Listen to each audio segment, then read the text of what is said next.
एक समय में आवास योजनाएं केंद्र सरकारों की प्राथमिकता में उतनी नहीं थी जितनी होनी चाहिए।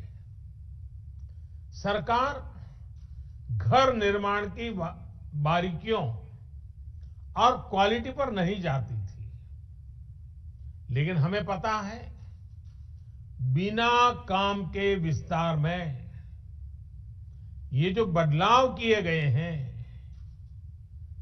अगर ये बदलाव न होते कितना कठिन होता। आज देश ने एक अलग अप्रोच चुनी है, एक अलग मार्ग अपनाया है।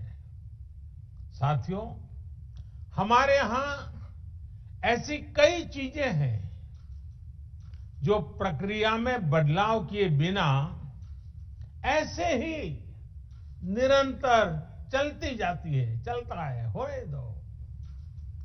हाउसिंग से जुड़ा मामला भी बिल्कुल ऐसा ही रहा है। हमने इसको बदलने की ठानी।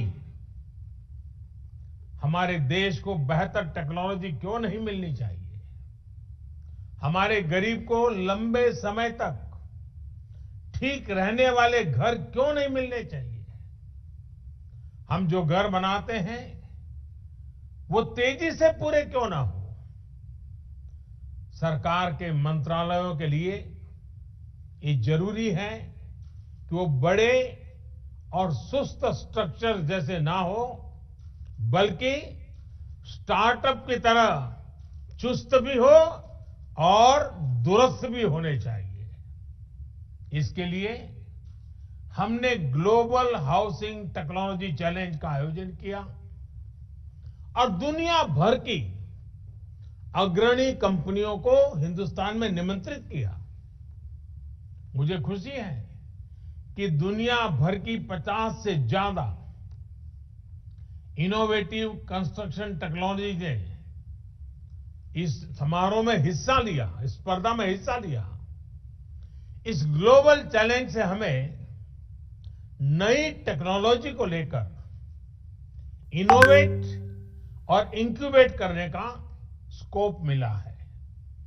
इसी प्रक्रिया के अगले चरण में अब आज से अलग अलग साइट्स पर 6 लाइट हाउस प्रोजेक्ट का काम शुरू हो रहा है। ये लाइट हाउस प्रोजेक्ट्स आधुनिक टेक्नोलॉजी और इनोवेटिव प्रोसेस से बनेंगे।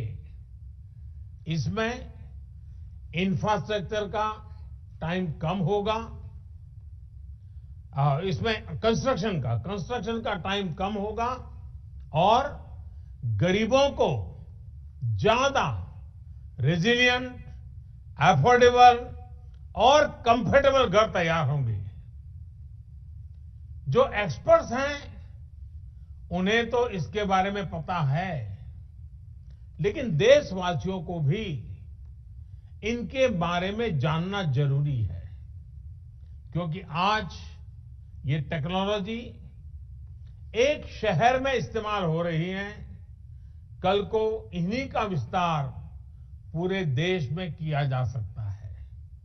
साथियों, इंदौर में जो घर बन रहे हैं वो उनमें ईंट और गारे की दीवारें नहीं होगी, बल्कि pre fabricated sandwich panel system इसमें इस्तेमाल होगा। राजकोट में टनल के जरिए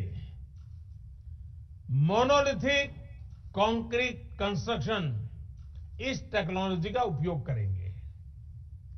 फ्रांस की इस टेक्नोलॉजी से हमें गति भी मिलेगी और घर आपदाओं को झेलने में ज्यादा सक्षम भी बनेगा।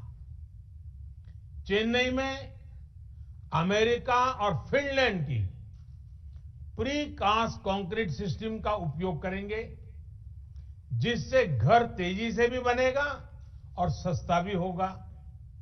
रांची में जर्मनी के 3D कंस्ट्रक्शन सिस्टम से घर बनाएंगे। इसमें हर कमरा अलग से बनेगा और फिर पूरे स्ट्रक्चर को वैसे ही जोड़ा जाएगा जैसे लेगो ब्लॉक्स के खिलौनों को जोड़ते हैं।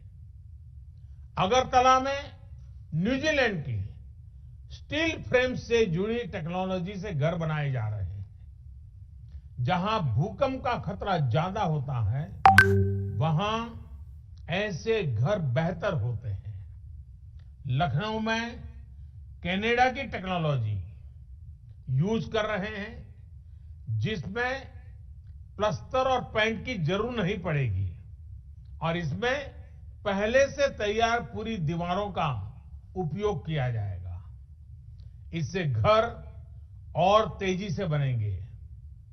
हर लोकेशन पर 12 महीनों में 1000 घर बनाए जाएंगे। एक साल में 1000 घर। इसका मतलब ये हुआ कि प्रतिदिन 2.5 से 3 घर बनाने की एवरेज आएगी। एक महीने में करीब करीब 90-100 मकान बनेंगे और साल भर में 1000 मकान बनाने का लक्ष्य है। अगली 26 जनवरी के पहले इस काम में ये सफलता पाने का इरादा है।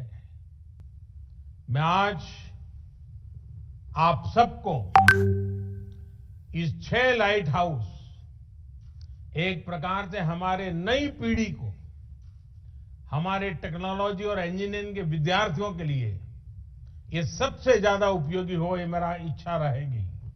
मैं चाहूंगा सभी यूनिवर्सिटीज को, मैं चाहूंगा सभी कॉलेजेस को इस प्रकार के जो महत्वपूर्ण प्रोजेक्ट होते हैं उसका अध्ययन करना चाहिए, जाकर के देखना चाहिए कि कैसे हो रहा है, कि टेक्नोलॉजी का उपयोग कैसे होता है, हिसाब किताब कैसे लगाया जाता है। ये अपने आप में शिक्षा का बहुत बड़ा एक दायरा बन जाएगा।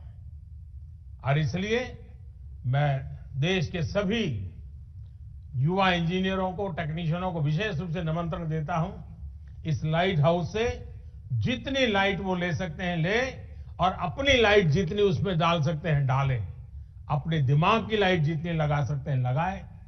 आप सबको इस नव वर्ष की बहुत बहुत शुभकामनाएं।